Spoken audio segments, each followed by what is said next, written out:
নমস্কার দর্শক বন্ধু সকলকে স্বাগত এসএম কয়েন স্কুল বেঙ্গলিতে।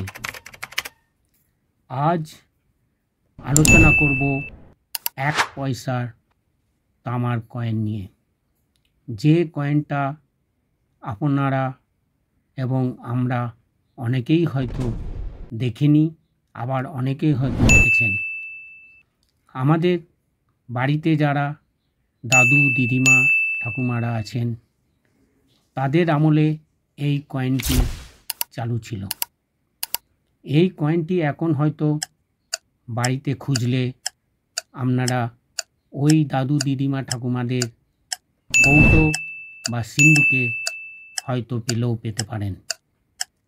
এই কয়েনটি 1950 থেকে 55 সালে এটা ছাপা হয়েছিল। এটা একটা তামার কয়েন, আর এই তামার কয়েনে ছিল, দেখুন বন্ধু, এই ঘোড়া ছাপ চিহ্ন দেখতে পাচ্ছেন, একদম তামার ঘোড়া ছাপ চিহ্ন। এই তামার কয়েনটি আপনারা দেখুন খুঁজে, যদি আপনাদের কোথাও কোনো জায়গায় থেকে থাকতে পারে। এই তামার কয়েনটি 1950 থেকে 55 অবধি ছাপা হয়েছিল। দেখতে পাচ্ছেন এই ঘোড়াছাপ চিহ্নটি, এবং উল্টো দিকে দেখুন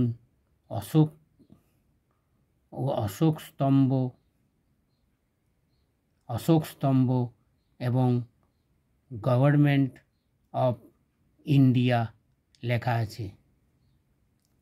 এই তামার কয়েনটি আপনাদের কাছে যদি থেকে থাকে তাহলে আপনারা সংগ্রহ করে রাখুন। এই তামার কয়েনটির মধ্যে সবথেকে মূল্যবান কয়েনটি হলো 1953 সালের এই কয়েনটি। দর্শক বন্ধু, আমার কাছে যে কয়েনটি দেখছেন, এই কয়েনটি সালের নিচে দেখুন, এই সালের নিচে কোনো মার্ক নেই, অর্থাৎ এটি হচ্ছে কলকাতা মিন্টের একটি কয়েন। বন্ধুরা, এই কয়েনটিকে ভুল করে হায়দ্রাবাদ মিন্ট ভাববেন না, কারণ এটা দেখুন উপরের দিকে একটা স্টার চিহ্ন রয়েছে। এই দেখুন উপরে একটি স্টার চিহ্ন রয়েছে। এটি দেখে কিন্তু আপনারা হায়দ্রাবাদ মিন্ট ভাববেন না। এই সালের নিচে যদি একটি ডায়মন্ড চিহ্ন থাকতো, এবং ডায়মন্ড চিহ্নের মধ্যে যদি একটি স্পট থাকতো, তাহলে সেটি হতো হায়দ্রাবাদ মিন্ট, এবং হায়দ্রাবাদ মিন্ট হলেই সেটির দাম কিন্তু অনেক টাকাই হতো। বন্ধু, আপনাদের কাছে যদি এই কয়েন থেকে থাকে তাহলে আমাকে কমেন্ট বক্সে জানাবেন। এই কয়েনটির ইউএনসি কন্ডিশনের মূল্য প্রায় 10 থেকে 15,000 টাকা।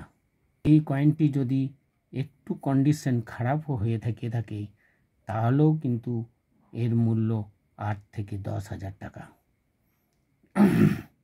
আরও জানতে আমার চ্যানেলটি সাবস্ক্রাইব, লাইক ও শেয়ার করে পাশে থাকুন। নমস্কার।